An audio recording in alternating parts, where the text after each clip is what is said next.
Viewers, we have with us a special guest, the chairman of the BRICS New Development Bank, Mr. KV Kamath with us. Mr. Kamath, thank you very much for giving your time, sir.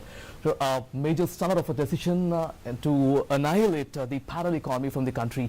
My straight question, Mr. Kamath, what is the feasibility factor of inching towards that goal of achieving a pure economy without the presence of black money, through this decision of monetization? That's a very interesting question. See, the decision has been taken.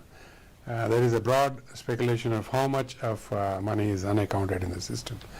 And from what I've seen in the last 2 or 3 days, there appears to be, of the high value notes, about 1/4. And if it's 1/4, then you're looking at really 4 lakh crores of unaccounted money, which will not come back into the system. How they're going to address this money which doesn't come back is something that the Reserve Bank will take a call. But to me, indeed, the use of it for a purpose which was not appropriate, corrupt purpose as it were, I think eliminating that is a big step. So I think it is a very worthwhile and much needed step that has been taken. Right.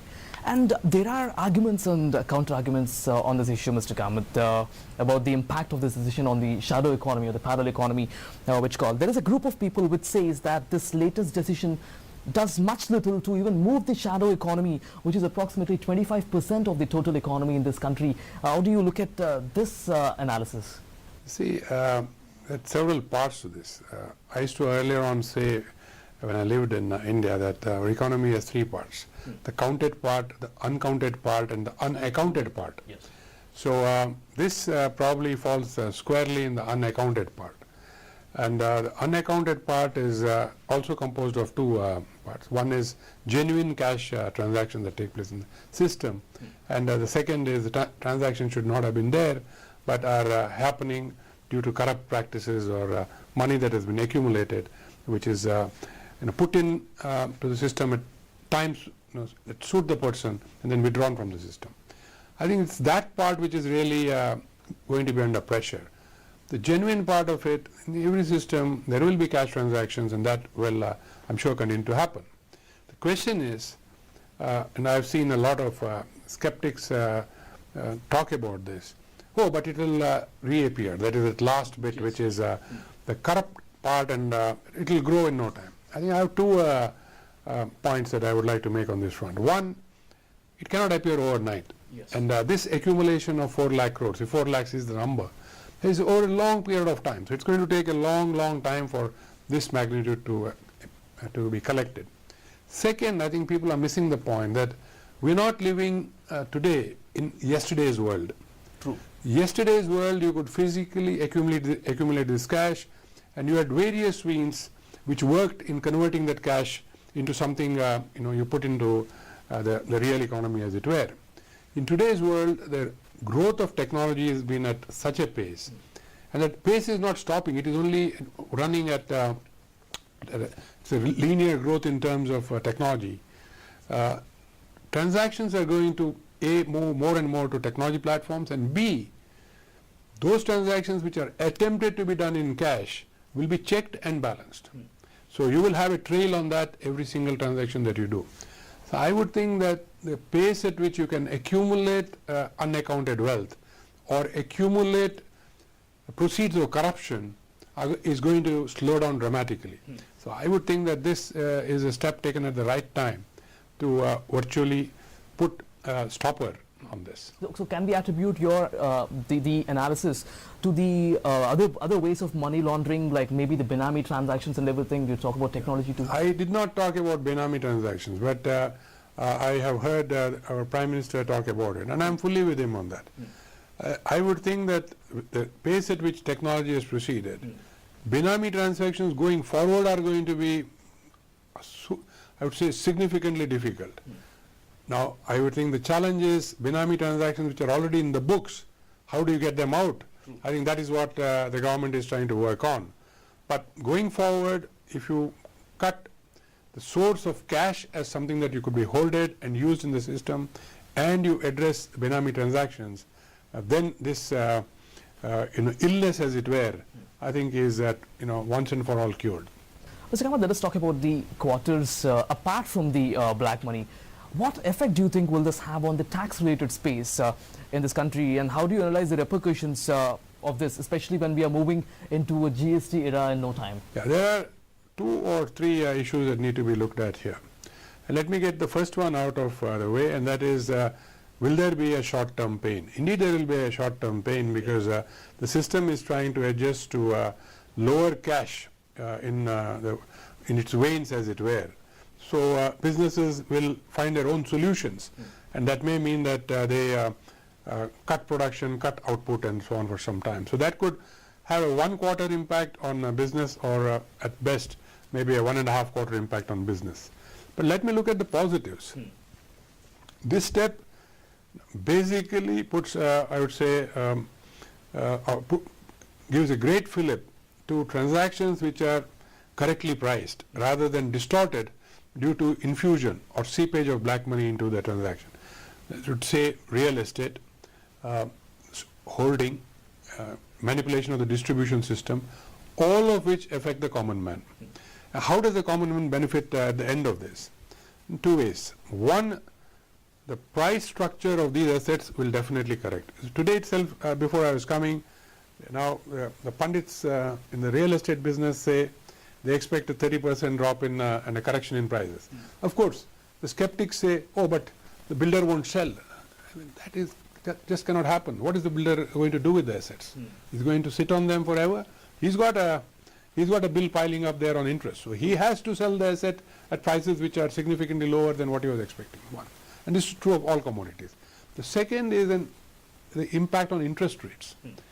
A good monsoon, control on inflation, my estimate is that interest rates are already coming down.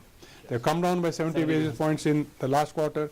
They will come down by 1 percentage point as is where is, without demonetization. Yes.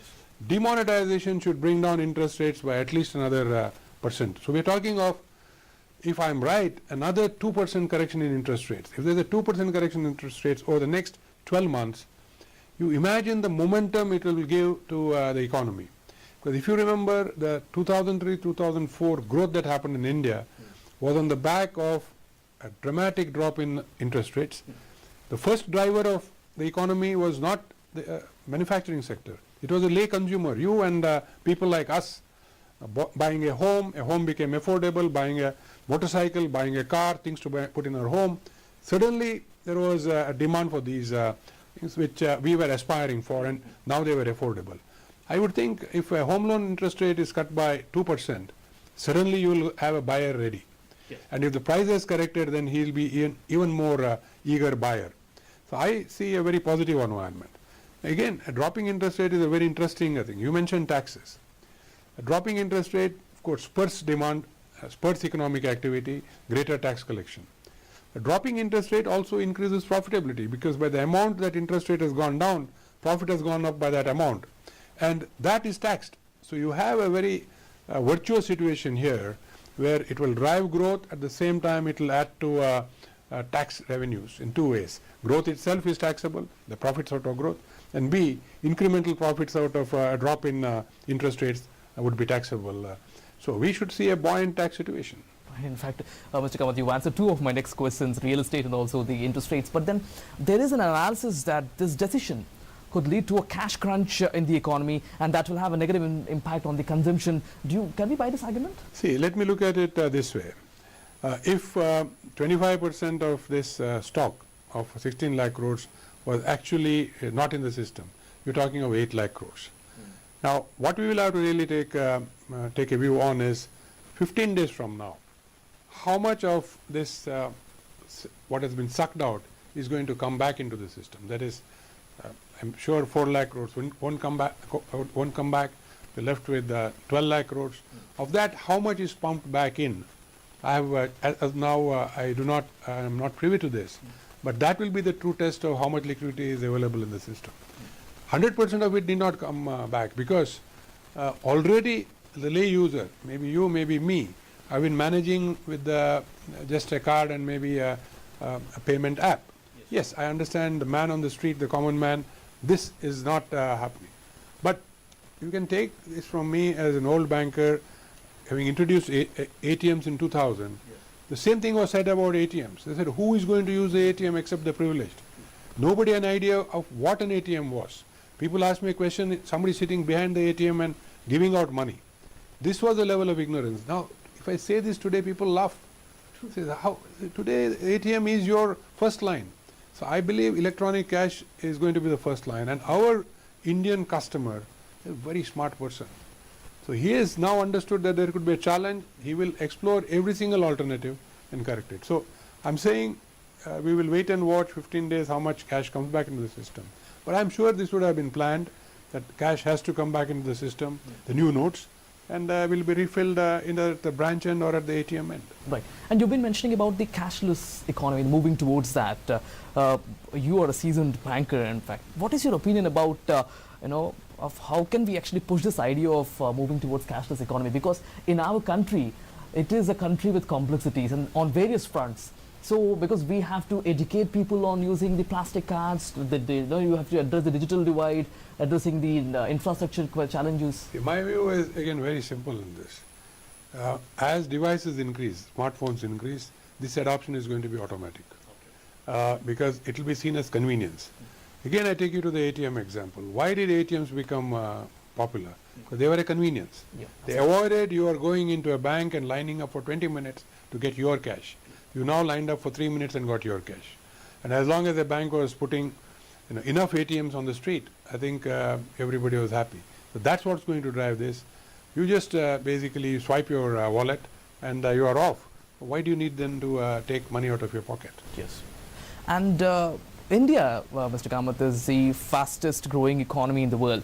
Now, will there be any sort of disturbance to this status of ours after this demonetization, at least in the short term? Or will India continue to grow stronger amidst this gloomy economic situation across the globe, leaving to a couple of countries? I would think there will be an adjustment process. As I said, that adjustment process could be a quarter and a half.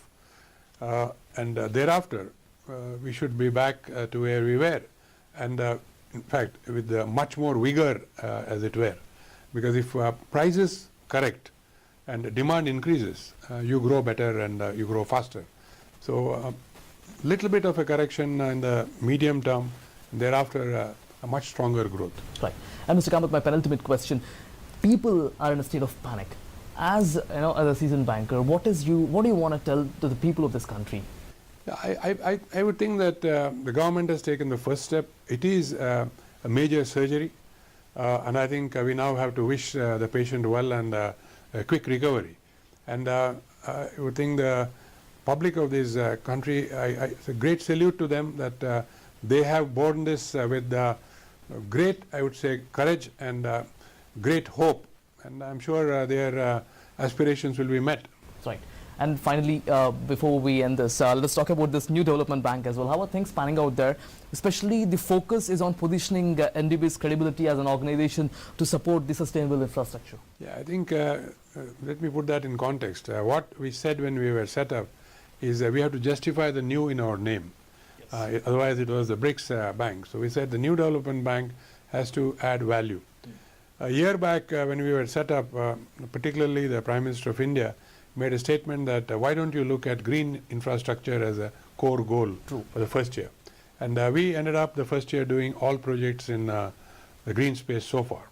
We may do an odd project which is not, but 90% of our lending will be to green. We set a target of about $1 billion the first year. I think we will exceed it handsomely. Maybe we will be up by about 40-50% on that number. Other thing that we said was that we will do things at speed. And we will look at timelines of 3 to 6 months against 15 to 18 months or maybe longer that are taken in a conventional context. And we have been able to meet these timelines by cutting out, I would say, processes and improving processes. The second part we said is we believe that local currency is the way to go. So we raised our first green bond in China in renminbi.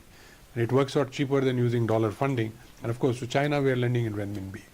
The second bond, we are working on a masala bond issue for India, and we will lend in rupees. Thereafter, a ruble bond issue in Russia and so on. The interesting part here is a year back, most countries were unwilling to borrow in local currency because they thought you got dollars so cheap. But then you could demonstrate to them that the dollar interest rate is not the only element, there is also the exchange risk that comes with it. And at the end of the day, the effective rate is 12 to 14%. I think now every country understands the this, and we now have requests for local currency from every country.